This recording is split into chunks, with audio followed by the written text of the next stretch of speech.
Welcome, here I've got Nokia XR20 and I'm gonna show you how to take burst shot in the camera app at this device. So let's start by tapping on the camera button to open it, and for now we are on standard photo mode.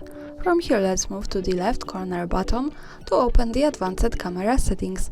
Now we can slide a little bit to photo category, and here at the first position we have long press on shutter option, so let's pick it.